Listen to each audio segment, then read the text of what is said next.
ಹೆಸರು ಶ್ವೇತಾ. ಪ್ರೋಗ್ರಾಮ್ ತುಂಬ ಚೆನ್ನಾಗಿತ್ತು. ಇವಾಗ ಫೋನ್ಸ್ ಅಂದರೆ ಮಕ್ಕಳಿಗೆ ತುಂಬ ಇಷ್ಟ, ರೀಲ್ಸ್ ಎಲ್ಲ ನೋಡ್ತಿರ್ತಾರೆ. ಆರ್ಟ್ಸ್ಗಳ ಮುಖಾಂತರ ಮಕ್ಕಳು ಕಲಿಯೋದ್ರಿಂದ ಫೇಮಸ್ ಕಲಿಯೋದ್ರಿಂದ ಅದು ನೆನಪಲ್ಲಿ ಚೆನ್ನಾಗಿರುತ್ತೆ ಅಂತ ತುಂಬ ಚೆನ್ನಾಗಿ ಹೇಳ್ತಾರೆ. ಜೀವನದಲ್ಲಿ ನಾವು ಕೂಡ ಅಪ್ಲೈ ಮಾಡಿದ್ರೆ ಮಕ್ಕಳು ಅನಿಸುತ್ತೆ. ಪ್ರೋಗ್ರಾಮ್ ತುಂಬ ಚೆನ್ನಾಗಿದೆ. ನಯನಾ. ಬಟ್ ಮಕ್ಕಳಿಗೆ ಸ್ವಲ್ಪ ಎಂಟರ್ಟೈನ್ಮೆಂಟ್ ಆಗಿತ್ತು ಪ್ರೋಗ್ರಾಮ್ ಮಾತ್ರ. ಬಟ್ ಖುಷಿಪಟ್ಟರು ಮಕ್ಕಳು ಮಾತ್ರ. ನಾವು ಕೂಡ ಖುಷಿಪಟ್ಟೆ.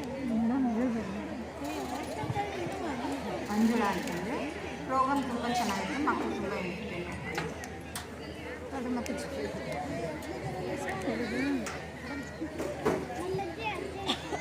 ಮಕ್ಕಳು ತುಂಬ ಎಂಜಾಯ್ ಮಾಡಿದ್ರು. ದೊಡ್ಡ ಮಕ್ಕಳು ಏನು ಮಾಡಿರೋ ಗೊತ್ತಿಲ್ಲ, ಚಿಕ್ಕ ಮಕ್ಕಳು ತುಂಬ ಎಂಜಾಯ್ ಮಾಡಿ